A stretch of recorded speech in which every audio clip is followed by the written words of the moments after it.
Tori Griffin. Tori, if you catch me in the wild. I am author and editor. I've been editing professionally for going on 9 years now. Started company Blue Pen, where I have a team of editors and book designers. So we do start to finish. We work with a lot of indie authors because we offer the design services. So we do developmental, line, proofreading, critiques, cover design, interior layout, marketing services. I help folks upload, actually get it on KDP and Ingram if they're not comfortable. A little bit of everything. We have a fantasy map artist.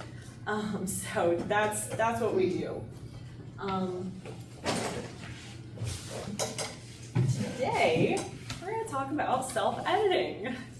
So, just to get the lay of the land, who here is super excited about editing?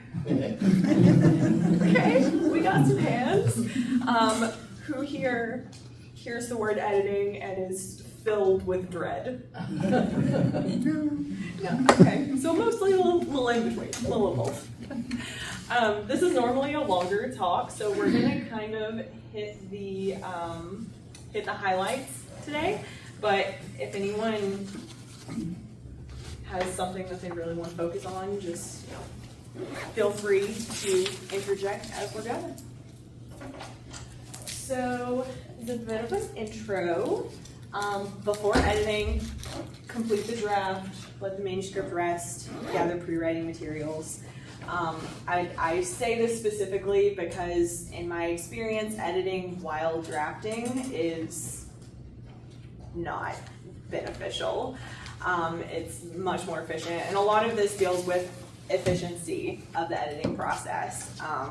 Much more efficient to get the draft done before you ever start editing. Once you start editing, working high to low. Is this a familiar concept to y'all? Okay, so mixed. So when we're editing, we want to start with the high level elements, the structure, the plot, the characterization, the changes that are going to require big sweeping changes to the manuscript. So if we're going to be rewriting big sections, cutting chapters, things like that, we're not going to want to spend a ton of time focusing on getting every little line. We're not going to want to focus on the line level and make sure the prose is perfect just to have to cut or rewrite the chapter. So that's why we're focusing on story elements first, and then we move down to line editing, and we're going to kind of define these terms here in a second. And then from there, we move down to proofreading, just catching residual errors. And of course, this is the ideal process, the most efficient process, but there is some flexibility that is required. And self-editing is not necessarily, who here has worked with a professional editor? Yeah, okay. So you know that when you book an edit, if you book a line edit, you get a line edit. You're not going to get story level feedback. Self-editing, not quite as cut and dry. You might be working on, you think you've got your story straight and you're working on your line editing, and then you catch a big plot hole or something that you have to jump back and address that before you move on, and that's okay. So we're talking about the ideal and what we're striving for and getting as close as we can. So developmental editing. We're looking at structure, plot, characterization, pacing, all of the story level elements. If you're writing nonfiction, then obviously it's going to vary. It's going to be more focused on structure and what content you're focusing on, what is being left out, how much time spent on things. So developmental editing is what we would call it. That's what we call it at Blue Pen. It can also be called content editing, structural editing, all kinds of different words for the same thing. So I like to start with just a read-through to evaluate where you're at before you actually start making changes. So looking for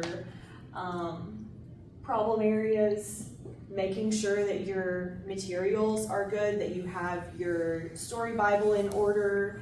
And so y'all use story Bibles? Familiar with that? No. Okay, so story Bible generally is just it can be as simple as a bulleted list, depending on if you're writing fantasy or sci-fi or something where you're creating an alternate world, you're likely going to have a pretty involved story Bible. And it's just to maintain consistency. So you're making note of things like timeline points, characters, physical descriptions, their backgrounds, things that you're going to need to remember and refer to throughout your writing process, and especially your editing process. Because during the writing process, it's not a big deal if you have, you're going to have some inconsistencies. As simple as hair color being brown and then being blonde.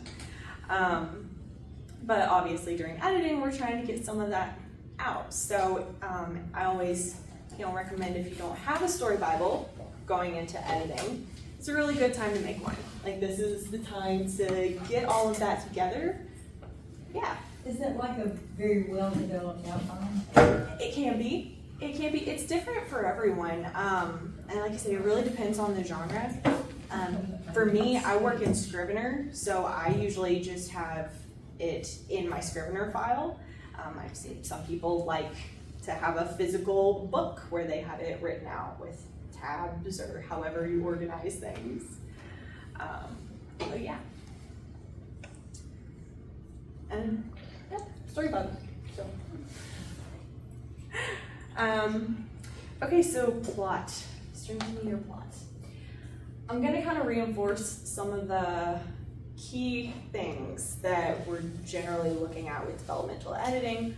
Obviously, every book is different, but beginning in medias res, I'm going to guess that's familiar to most folks, especially in the current world. Readers expect to get kind of straight to it. In medias res means in the middle of things, so what that means is that we're trying to cut as close as possible to the primary conflict.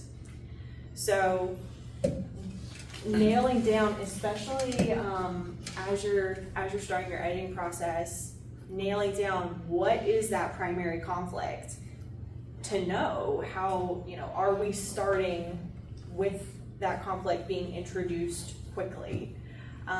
Or do we have to slog through 20 pages before we ever get to the good stuff? High stakes. Is anyone, so I know there's a lot of indies in here. Do we have traditional authors in here? Folks gone through the submission process? I'm both. Okay. I know if you've queried agents, you've heard stakes. That's one thing that they're always looking for. High stakes. What's the worst case scenario if the protagonist fails to meet their goal? Stakes are. So main conflict, we're obviously introducing it early, introducing the tension, and just I have a really silly question. On that previous screen, what is that little illustration on the top left one? I can figure out all the rest of them. I can't figure out what that is. Is it a keyhole or? I would say hamster wheel. Well, that's true. Oh, I see it. It's a little Yeah. hamster. Oh, hamster. Now that I know what I'm looking at. Okay. Oh, never mind. I told you it was a silly question. I honestly, Okay. apparently that made me think of running on a hamster wheel. I think that's where we're at. Sorry. Okay, so yeah, in the middle of things, conflict. All right, so defining conflict is one of those things that, we know what it is, right? We remember high school English and everything. But when it comes to editing your book, you have to know these things cold. Like, you really have to, if you don't have it deep in your mind and specific, understanding the conflict and the stakes for your book, then as you're editing, you're gonna lose it. You're not gonna be able to apply it very well. So I like to make sure that we are starting with, the basics and getting that really, really drilled in. Like, what is conflict? The character wants something and something else is in the way. And that's it. And I know it sounds so simple and silly, but after working with 100+ authors, I can tell you that a lot of the time that just, we know it, but when we're looking at our own stuff, it gets foggy because there are so many other things. Like, you know so much about your story, and it can, those simple basic things can just slip away if we don't really focus on them. So that's the first thing that I would always have authors define about their book is, what does the protagonist want? What is in their way? And the stakes. What is the worst case scenario if the character fails to meet their goal? And with stakes, we want them to be high and specific.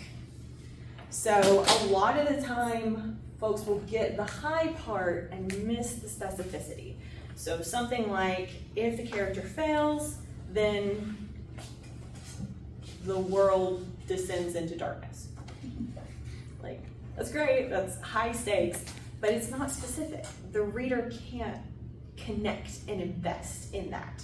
So really thinking, especially about the character's relationships with other people, and kind of the, what's at stake for them personally. Like, think about what's at stake for the larger world too, but what happens if that character fails? What happens to them internally?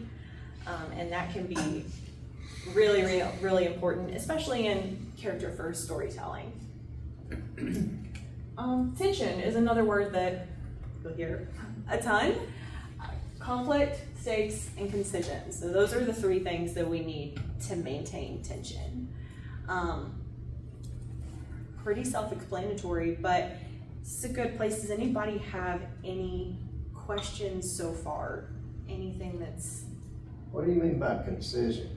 Yeah, so if you're, you might have conflict, you might have stakes, but if you're running on for, kind of waxing on for 200 pages and it's taken forever to get there, then the tension is going to dissipate, even though we still have the conflict. You're talking about being concise. Mm-hmm. Yeah, I've never seen that word before. I haven't either. If you, yep, that's a huge part of, at all stages of the editing process. I mean, developmental side, we're looking at concision, making sure that the structure is strong, that we don't have extraneous scenes. And then once you get to the line editing stage, you're tightening up the nuts and bolts every single sentence to make it, we really want to cut the excess. I have a question. Yeah. So, bringing on the conflict early, you don't mean necessarily the most critical moment in the book, Correct. but creating that tension Yes. about what might be coming. Introducing that conflict, and you'll hear the inciting incident often. So what happens to start up that conflict? And it doesn't have to be dramatic. A lot of times people hear in medias res and they think, oh, we need to start in the middle of a chase scene. It doesn't have to be dramatic. It just has to introduce the question. Because that's, why is the reader reading at any given time? Why do they care? Why should they care? And those can be really challenging questions to answer about your own stuff. Because, you care. Of course, a reader should care, right? But what are they trying to puzzle something out? Are they waiting to see what happens? Why are they still turning pages? And so if there's ever a time that you can't answer that for a part of your story, then there's something that needs to be addressed. And the most common place for that to happen is the very beginning. You talk a lot about conflict and stakes and urgency and whatnot, and I'm wondering if young people today are, I don't know how to put it, but less attention span, more impatient than people, older people. Because I don't remember having to have everything show up in the first 2 pages before I'm interested to keep going. Yeah. But it looks like that's where younger people are. I don't know if it's it would be for me, I don't really have the statistics to tell you as far as demographic wise. That is definitely the direction that publishing is going, and I would argue storytelling as a whole, when you look at even films coming out now opposed to older films. And to me, it's just, we have a lot vying for our attention these days at any given time. And the publishing industry in particular is so saturated. It's easier than it has ever been to publish a book, whether it's, when I started some querying agents, I had to actually print off a manuscript and put it in a box and go out and send it off, and now you just have to click a button. So there's so much competition for publishers and for readers. They just have so many options, and they know that if they're not hooked after the first page, after the first 5 pages, then they can put that book down and pick up something else immediately. You mentioned movies as a parallel. Obviously, today's movies, a lot of them are just action-packed explosions. It seems like they have to have that to be interested. And, that's not like a book necessarily, but that's a bad trend, I think. See, I don't necessarily think so, because like I said, to me, conflict does not have to be the action sequence. Think about, what's that short story?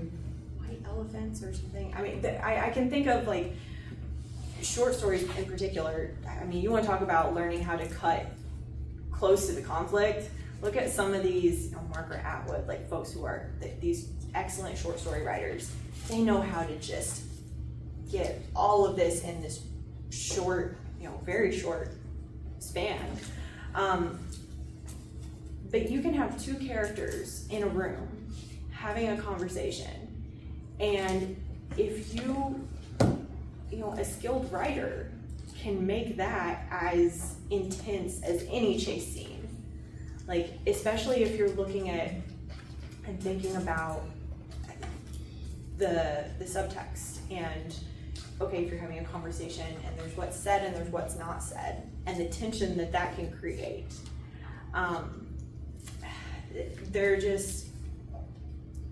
There's so many ways to write so many different types of conflict, and it doesn't all have to be external. I would argue that the most interesting conflict is internal.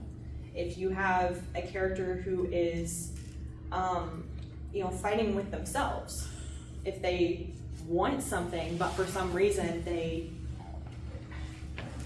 can't have it, can't go get it, feel like they can't go get it, feel like they don't deserve it. And that, as a reader, if you're reading that and you're, have you ever been reading a book and you just want to yell at the characters? Like, come on, what are you doing? Like, go do it. Like, that can keep you as engaged as anything. And that's not action-packed, it's not fiery, it's not explosive. It's just human beings being complex and messy, and that makes for interesting stories. Did I see a hand? Okay. So, yeah. It's like one of the approaches that I've tried to take is you have your character solve the problem, but maybe he solves it in a really reprehensible way. Mm-hmm. So you're like, hey, great, but how do I feel about this? That in and of itself makes for conflict, because it draws the reader into being invested in trying to decide how they feel about it. Mm-hmm. Oh, morally ambiguous characters and stories, and that gray area. yeah, stories where you don't know if you can trust the protagonist, that unreliable narrator. Like, there are so many ways to create that intrigue. And, you know, I start here because there are certain things that they all have in common, you know, this underlying structure. You start with this, and then there are so many ways to do it and build on it, and that's why we have so many stories, and we will never run out of stories. There will always be something new, because it's all so unique and individual.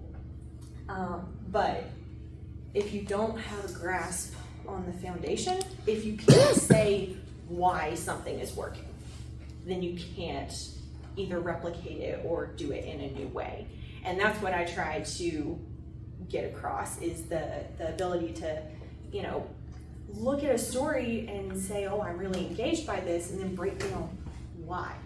Why am I engaged by this? Why am I staying up until 2 a.m. reading this book? And if you can do that, then you can, you know, apply it to your own work.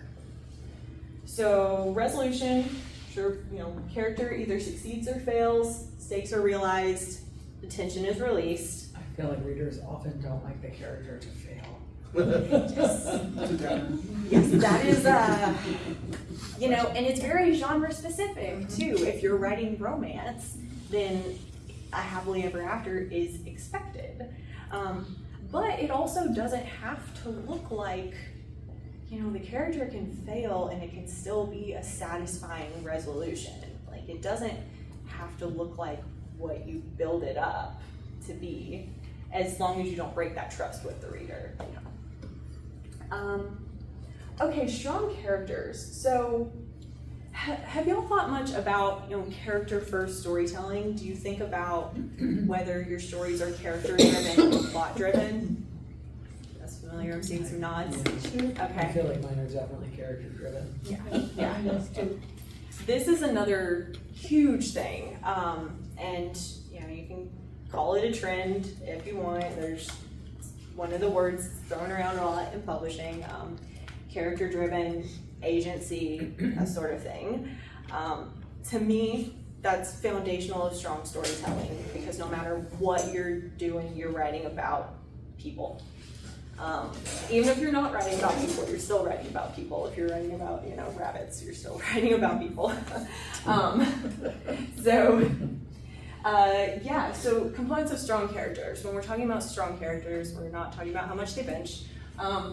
We're talking about, you know, do they have agency? Do their decisions matter? When they choose to do something, does it make an impact on the plot? Are they driving the plot forward, or are they getting dragged around? Clear motivations and matching personality and actions. So if you say that they're brave, but then they run away from a mouse and hide in the closet, then that doesn't quite match. So making sure that, you know, what we're saying about them is also what we're seeing from What them. specifically is agency? Agency, so your character, just the fact that your character is making decisions, and those decisions have an impact. So if you have a story where, you know, your character is very passive, your protagonist is very passive, and things are just decided for them, and they're not really changing anything in their own life, in their own story, you're not going to be invested in what they're doing, because it's like, it doesn't matter. It's not going to impact anything. That kind of comes back to stakes. If their choices don't determine how the story is going to move, then we don't really care.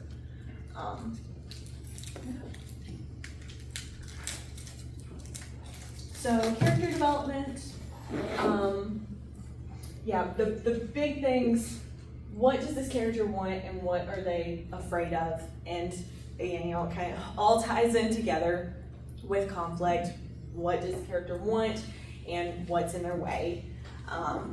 Making sure we understand that and keep those, what does this character want? Knowing that overall, knowing that for each scene, for each scene in your book, like what is the character trying to achieve in this scene? It's really important to just making sure that it's a character-driven story. Yeah. So I don't want to hang too long on this. Do want to talk a little bit about the lower level stuff too. So I'll kind of skim over the rest of this. But yeah, the character first structure, if y'all have not read The Science of Storytelling by Will Storr, this is honestly the only craft book that I ever recommend just independently.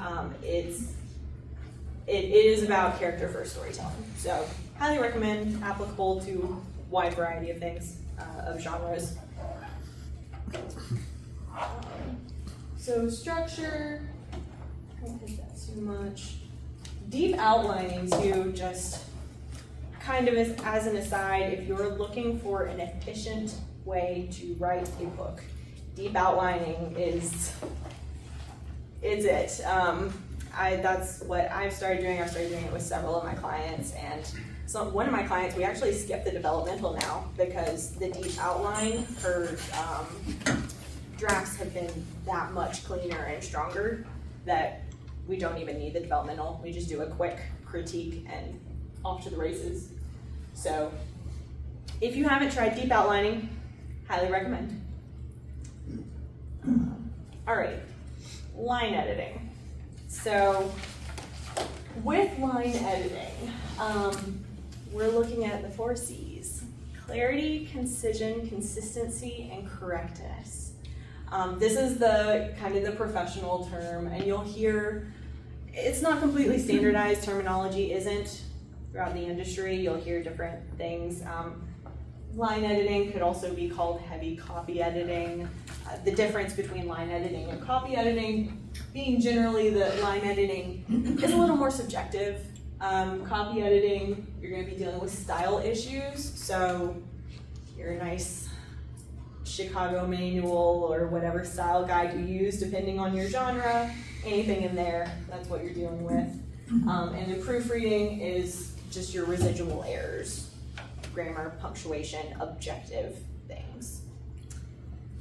I know with Blue Pen, we don't actually offer copy editing because I've never, in my 9 years, I've yet to see a manuscript come across my desk that needed copy editing and not line editing. So we do line and then straight to proof. So line editing goals, clarity, eliminating ambiguity, and we want to do this at the developmental level as well, but if you read a sentence, if it can be misread, misinterpreted, we want to avoid that. Consistency of everything, tense, tone, point of view. We're not dealing with plot at this stage, so we're just looking at the sentence level. Concision, eliminating wordiness, and the tighter you can make your prose, the more it will shine. So you're cutting away everything that's not necessary so that what's left is even stronger. I know a lot of the time when I'm editing manuscripts, there will be, maybe the author used two different metaphors, and one is good, but one is great. I want that good one out of there because then the great one shines even more. And correctness. We're always looking for grammar once we hit line editing. We're not, at developmental editing stage, we don't want to be looking at the line level. We want to kind of ignore that because it's hard to focus on the forest and the trees. But once we get to the line editing stage, we're not ignoring proofing issues, especially with self-editing. Proofreading is just the natural progression. You've got all the line stuff, you've got all the concision stuff, and now all that's left is grammatical errors. Line editing tools, I went mostly with fiction, so that's why I referenced the Chicago manual.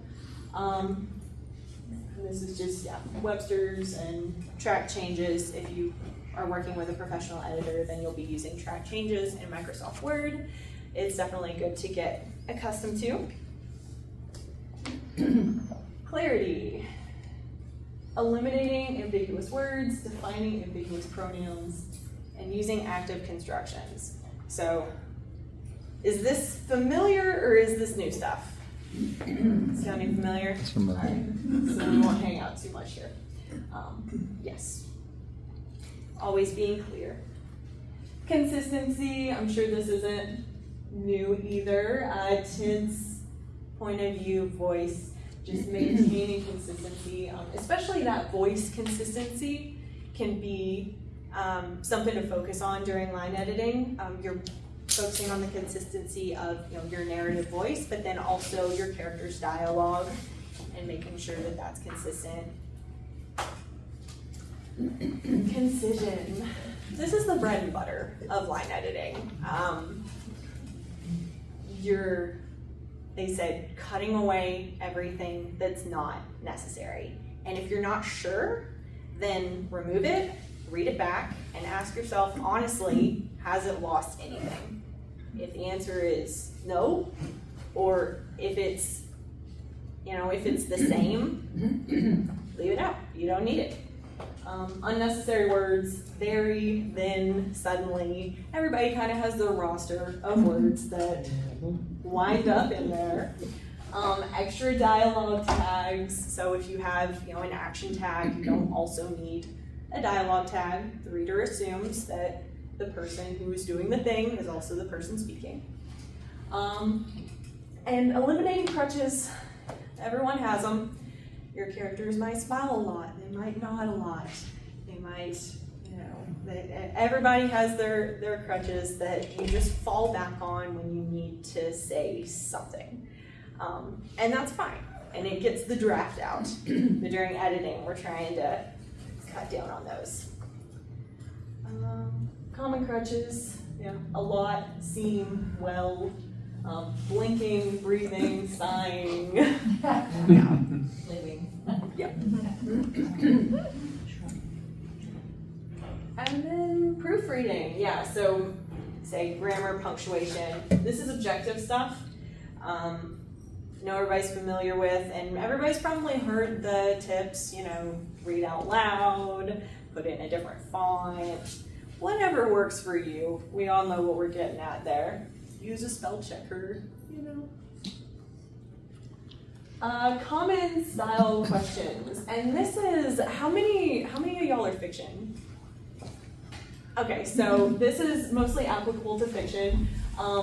These are questions that, I get enough to have a separate sheet of. Here you go. Commas and periods, always inside quotation marks, American style. Gender neutrality, Chicago recommends using singular they in many instances. That's new actually since the last version of Chicago. So if you're questioning whether it's correct to use they as singular, they do allow it. Foreign word. What, you don't? I'm not gonna do that. It's instant specific. So the primary thing is that a lot of the alternatives can be really super clunky. Doing like he/she, he or she. In fiction, we always would prefer to reword if possible, but if the alternative is gonna be really bad for readability, then It's they very say don't useful say. in a mystery, or if you don't want to give away Yep. who you're talking about. Mhm. Is it him or her, or, Yep. Why would you ever say he/she? Though, what's an example?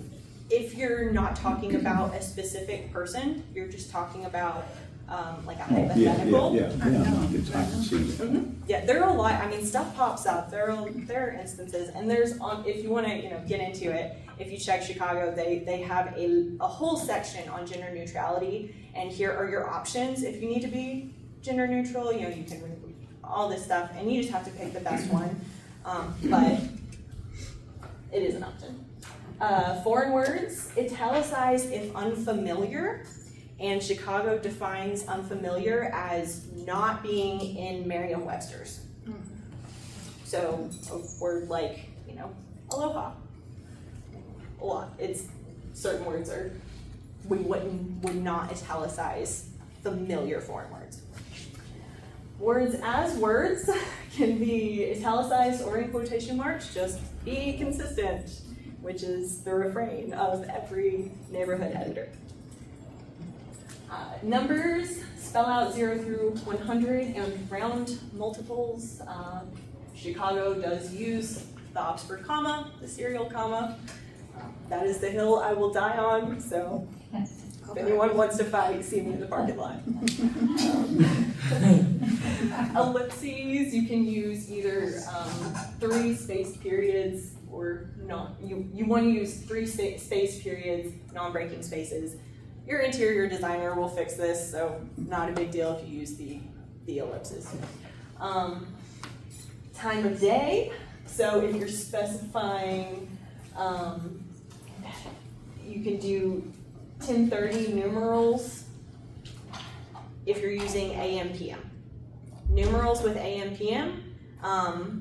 Otherwise, if you're saying like 10:30 in the morning, you would spell it out. And here's the big question: when are you finished editing? Everyone has different answers, different ways that you identify. For me, I say when you're no longer making the work better, only different. That's when you're done editing. That's it. Thank you. Any other questions? I got a question, please. Yeah. What's the style, accepted style nowadays for saying a black person or a white person? Is it a capital B, a capital W? Yeah, so Chicago likes capital B for sure. Capital W is still being debated. So either way with the W would be correct Yes, if it's done. with Okay, thank you. according to Chicago. When you were quoting scripture, how did you do that? Yeah, so I would do either italics or quotation marks, just be consistent. And when I'm editing something, I'm basing that on what else we're doing. So if the author is using italics for internal dialogue, for example, I might do something like that in quotations. I might do written work in quotations, just so there's no confusion. So that's very, it's not a hard and fast rule as long as you're consistent. So if you want to use scripture, like at the beginning, before each chapter or whatever, and then you put the reference to which version you're using, for example, NIV, so would you do parentheses, quotation marks, the scripture, and then in the quotation marks, and then put parentheses? So as an epigraph, you've got even more wiggle room, because it's very much just as long as it is clear and set off as an epigraph, then wouldn't worry about it. Because again, that's as long as it's clear, and your interior designer will have, it will depend on what they're doing. I didn't know if there was a rule. Yeah, there's not. That's one of those. Yeah. Foreign phrases and words, you said italicize if it's unfamiliar. Yeah. It's kind of hard to know. Is there a resource to know how familiar? Yeah. So if it's in the dictionary, if it's in Merriam-Webster's, it's considered familiar. So you don't need to italicize it if it appears in a place like that. Yeah, correct. Like an example, les jeux sont faits is a French expression for game is up, whatever jig is up. Yeah. And it's real familiar to me, but I don't know if it's familiar generally. Yeah. I wouldn't know. And my guess, and honestly, I keep a tab open and check, because I've been surprised. I've been surprised by things, thinking, oh, that's gonna pop up in the dictionary, and then it doesn't, or vice versa. If you'd seen the movie Casablanca, you'd know it. We've seen the movie. Any other? Yep. I do a lot of science paper editing, which is a terrible thing to do. But one thing I tried to look at is the number of words per sentence, word count. Yes. And if they go on for like 40 or 50 words per sentence, forget about it, you know, chop it up. Do you have any guidance on typical word counts that's acceptable or not? Not because it depends on the author's voice. My guidance would be, you know, there are certain, when you see a sentence that goes on too long, yeah, you break it up. When it starts to impede clarity is when I, as an editor, break it up. Either if it's impeding clarity or to increase the variety. So you don't want that staccato, like where you have the same sentence structure, same sentence length over and over. So I try to vary the sentence structures. And if I'm reading a sentence and I get lost or confused, then I back up and make a change. Yeah. One more thing, the numbers, you said 0 to 100, you should write it out. Yeah. It must be, in this world, it's different from the AP style. Yes. Because I was Yes. an editor for a newspaper for 10 years and we didn't do it that way, but you're saying that in this world that we live in, 0 to 100. And that's Chicago. That's Chicago. Yeah, AP is going to be very different, especially where that's concerned. And a lot of nonfiction will use AP still. It's just, you know, pick your style guide and stick with it. Yeah. Chicago I is the heard a most lot that popular. said 0 to 10 was to be one way and 10 beyond was a different way. That's the version I heard. Yeah, and that would be like AP. Yeah, anything focusing on nonfiction. Chicago is you know, Chicago is used for all fiction, and then a lot of general nonfiction will use Chicago as well. But it is really, really focused on readability, whereas something like AP style would be focused more on, you know, accuracy. If you're, you know, a journalist is going to need a totally different style guide from a fiction author, and that's where we have the discrepancies. Newspapers are the worst in the world at bastardizing the language to make it concise. In other words, all right is spelled ALLRIGHT, 2 different words, but not in the newspaper. Okay is OKAY, but not in the newspaper. So And if you're use your reading, dictionary, folks. if you're reading the Chicago Manual of Style too, pretty much every entry ends with, this is what we recommend, but do what you need to do for readability and consistency. So, you know. So basically, there are no rules. There are suggestions. Correct. I think you have to know the rules and then you can break them. Yeah. You know, tell them no lie, Breaking the be style. consistent. Yeah. You know, as long as you're consistent. See, creative license. Thank you, Victoria. This was a great Thank you. presentation. I'm gonna watch this.